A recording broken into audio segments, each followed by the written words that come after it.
caso, inclusive, em galinha, né? Galinha, essas galinhas que o pessoal tem aí, caipira, né? Em Maracajá. Maracajá, lá no sul do estado. Né? Mas é um primeiro indício de aves assim mais domésticas, que até então nós tínhamos registros somente em aves silvestres. Que gripe é essa? Começamos por aí. Bom, quem detalha melhor isso é o pessoal técnico SIDASC e ICASA.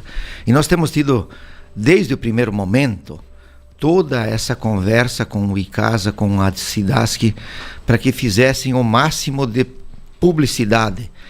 E temos hoje a SIDASC em Santa Catarina e o ICASA, são institutos, são órgãos conceituados no país pela seriedade que conduzem, assim como temos outras entidades também em Santa Catarina, né, de governo, que tem esse respeito todo.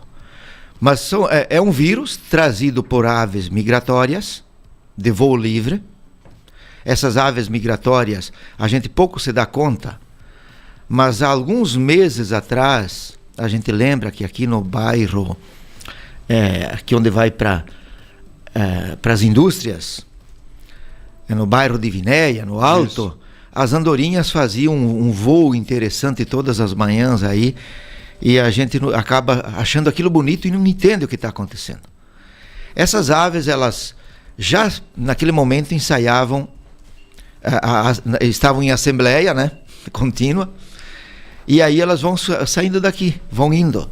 Elas voam durante um dia numa direção que leva elas para a América do Norte de volta. Lá o inverno é mais longo, bem mais intenso, na grande maioria da América do Norte.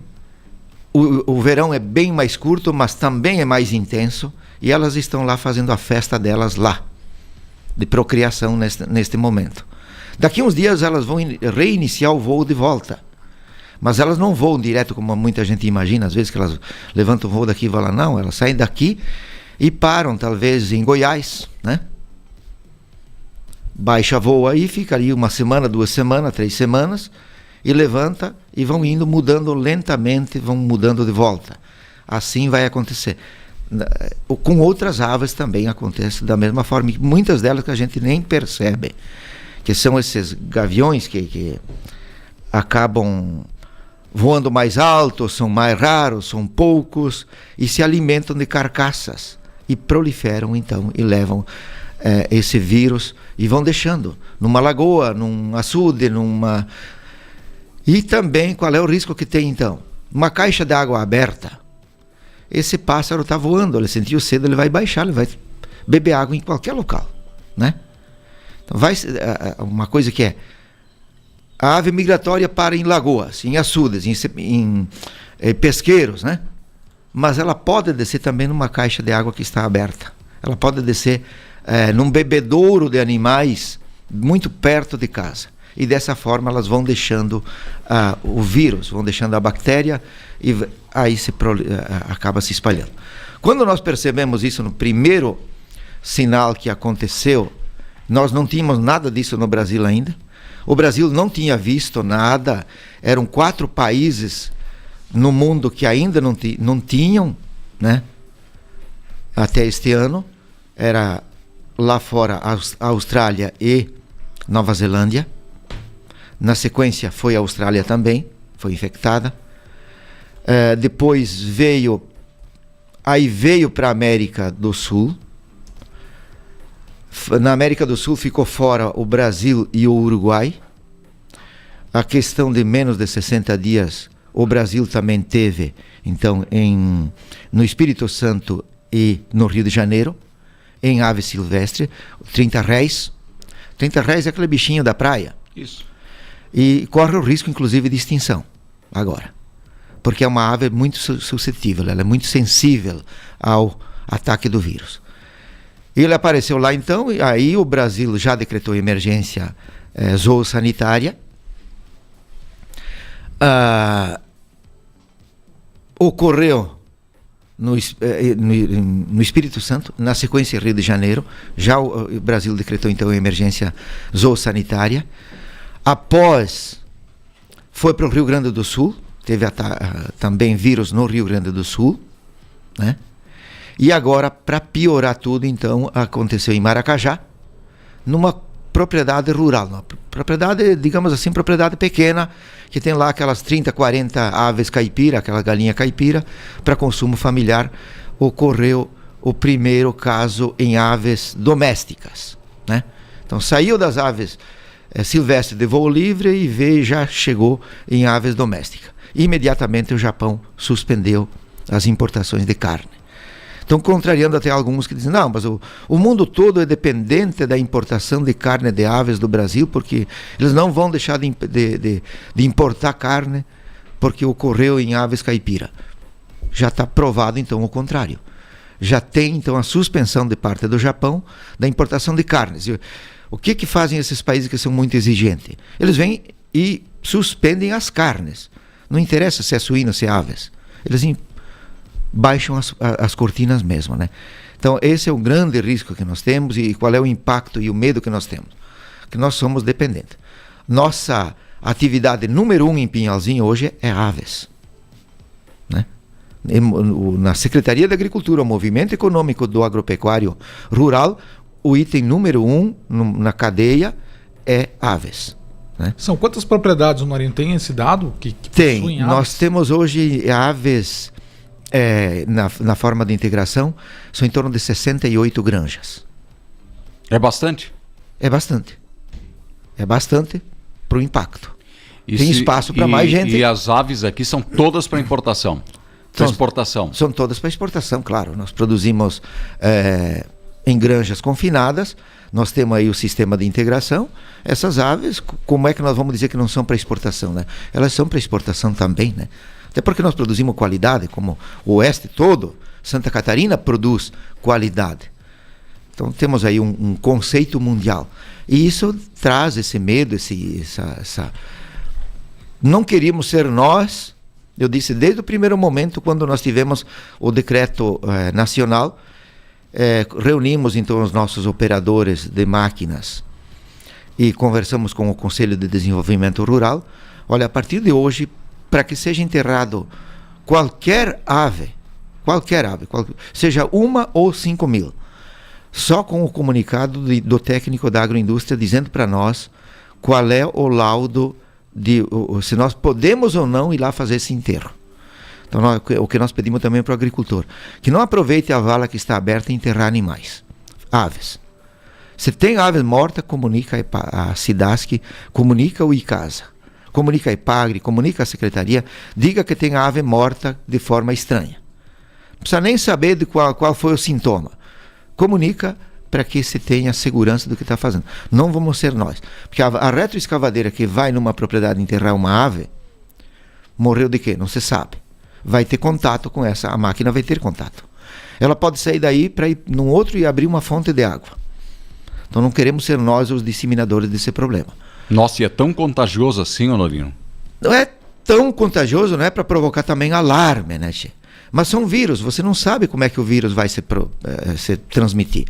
Se é que pode estar preso na concha, né? Com o sangue do animal, com uma coisa parecida, né? Então, eu preferia assim. É melhor ser precavido. Precavido. Nesse momento, vamos nos precaver. Honorino, quais são esses sintomas de gripe aviária? O que a parte técnica orienta que o produtor tem que ficar atento, por exemplo? Basicamente, segundo os técnicos, nós tivemos ainda o Ivan, que para nossa felicidade, o Ivan Ulsenheimer, foi técnico da SIDASC aqui, hoje é gerente regional, foi nomeado gerente regional. Ele esteve conosco na quinta-feira passada, tivemos uma reunião na AMOSC, como você falou, nós estamos ainda, é a terceira vez que fui reconduzido ao cargo de coordenador do colegiado de secretários, reunimos os secretários para a gente discutir o programa Lar Legal e discutimos também esse decreto de emergência municipal, com base no decreto federal. Se nós temos o país sob emergência zoossanitária, se nós temos o Estado sob emergência zoossanitária, por que nós não aderirmos também ao decreto, já que não depende de comissão, não depende de levantamento, não depende de nada, é apenas decretar então a emergência zoossanitária também no município. Então reunimos todos os secretários para termos o mesmo alinhamento de conversa. E o Ivan trouxe para nós então novamente quais são os principais sintomas. É o sintoma de uma gripe mesmo em aves, né? Ela pode ter a barbela avermelhada, ela fica mais cambalhante, mais preguiçosa, digamos assim. Não se move muito, fica mais parada. E quando o estágio vai avançando, desculpa, e ele é muito rápido, em 72 horas ele pode dizimar o plantel, né? Então ela vai tendo esses sintomas de uma gripe mesmo, ela vai ficando mais cambalhante, mais quieta, mais reservada, e ela pode começar a entortar o pescoço, cair o pescoço para o lado, e no estágio mais avançado ainda, espumando pelo nariz e pelo bico, né? Então ela pode ir soltando essa espuma. E quando ela vai para o final, ela cai de costas e fica pedalando, digamos assim, para o ar, né? Então esse é um pouco do sintoma da gripe. E isso pode ser transmitido para o humano? Muito raramente. Muito raramente. Ela é muito pouco. É mais com relação à economia mesmo. Isso é mais dano econômico do que risco humano. Perfeito. E o que os agricultores, Honorino, têm questionado, perguntado sobre o assunto? Assim, eles estão preocupados? O que mais eles comentam com relação à gripe aviária? Sim, principalmente os criadores, né? Estão assim, batendo plantão noite e dia, tentando dizer que não aconteça aqui, que não aconteça aqui, e fazendo de tudo. Mas para os criatórios, granjas, nós temos a felicidade de termos um dos melhores sistemas, que é chamado aí de barreira sanitária na propriedade. Nós temos um dos melhores do mundo, né? Os que dizem são os importadores que chegam aqui. O esquema sanitário exigido pelas empresas às vezes irrita o criador, né? É muito investimento, com muita frequência, precisa um cercado em torno, esse cercado tem que evitar a entrada de cães, gatos, raposas e outros bichos, tem que estar devidamente fechado, mas isso está trazendo agora essa tranquilidade. Então nós temos assim um esquema sanitário muito bom e que por terra, digamos assim, é mais difícil de entrar.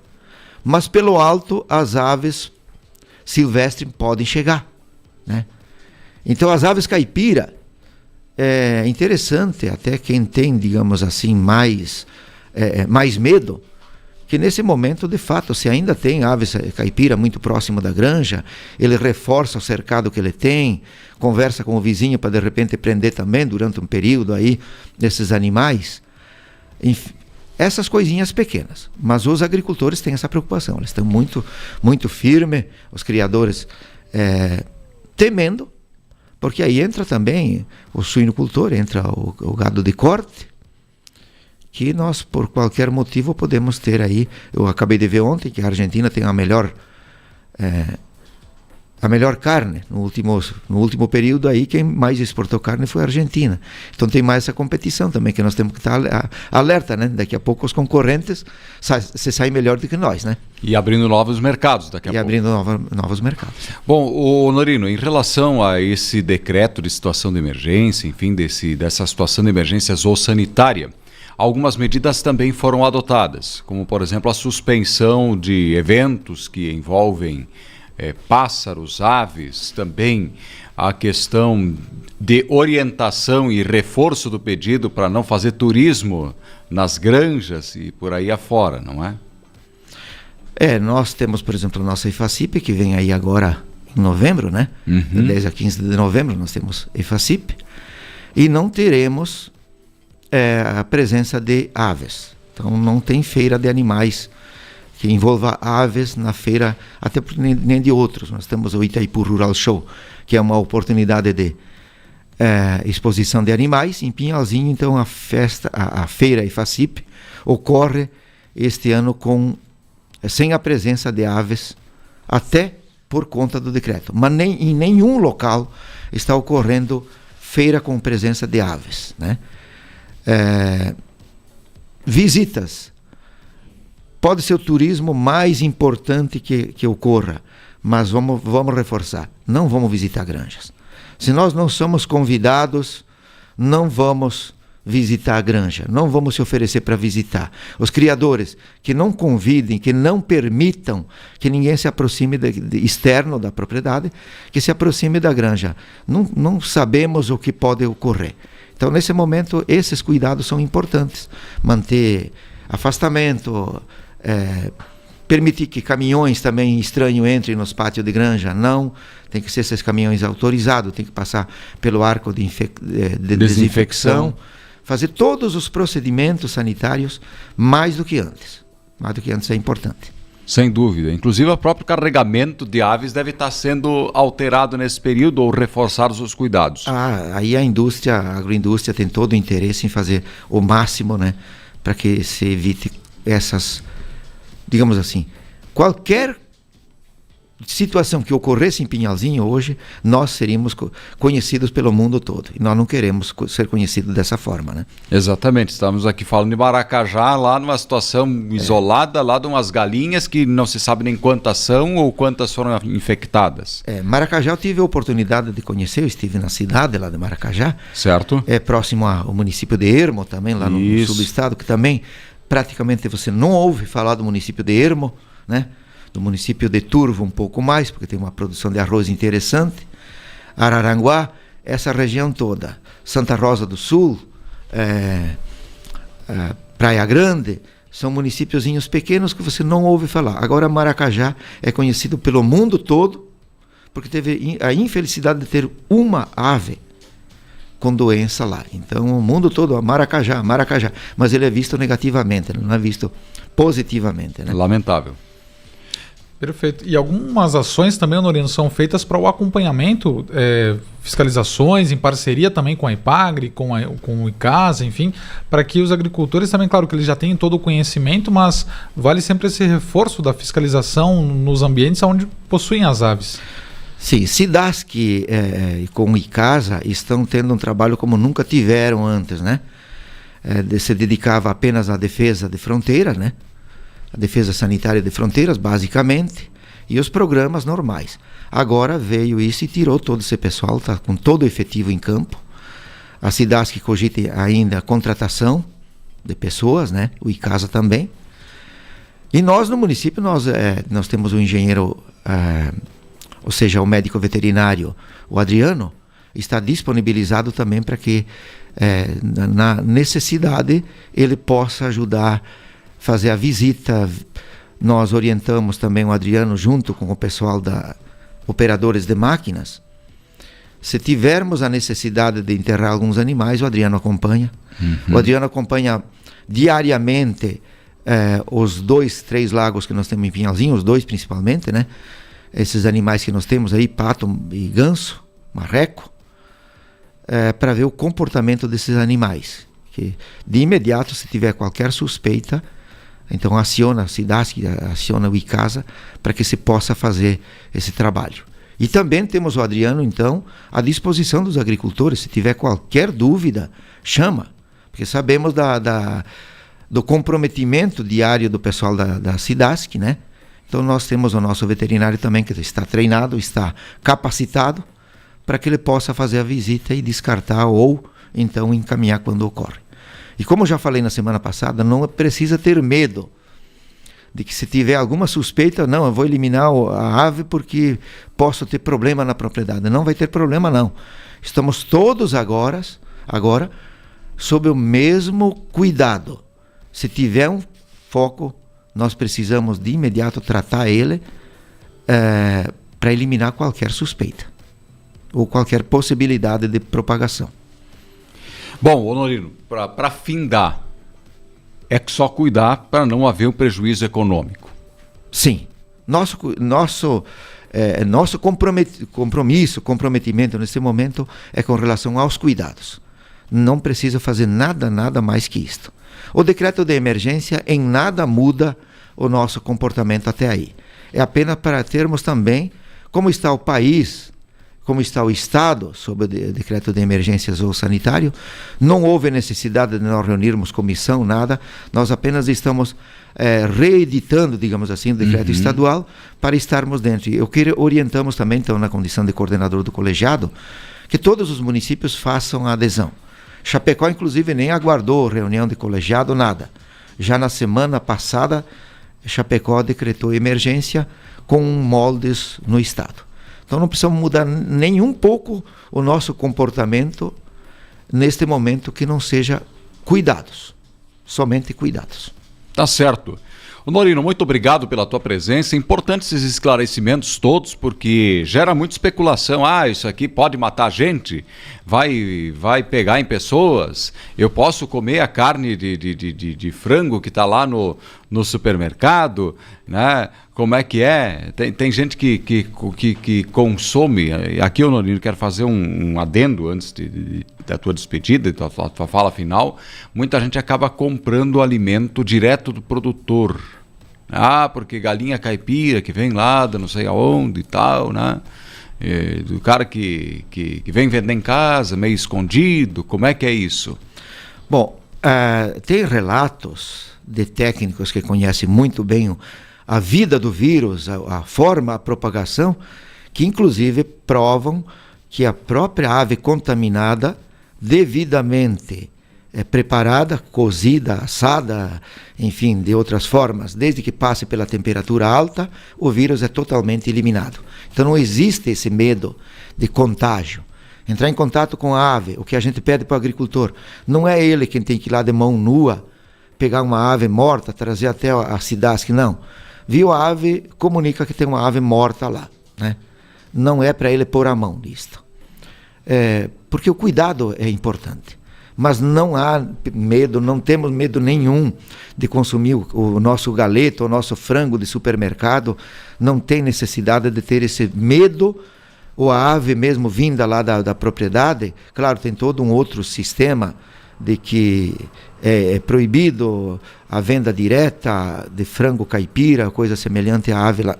Enfim, não temos nenhum medo, ou não precisamos ter nenhum medo de continuar consumindo a nossa carne de frango. Até porque as granjas são muito sérias, os frigoríficos são sérios, passa por todo um rigoroso controle de qualidade para ser comercializado. Não temos esse risco nesse momento, né? Mas não é interessante que nenhum de nós entremos em contato com a ave doente, não tem necessidade de fazer isto. Existem técnicos, existem pessoas para fazer esse tipo de trabalho em caso de suspeita. Enquanto isso, nada muda, a nossa vida pode continuar normal.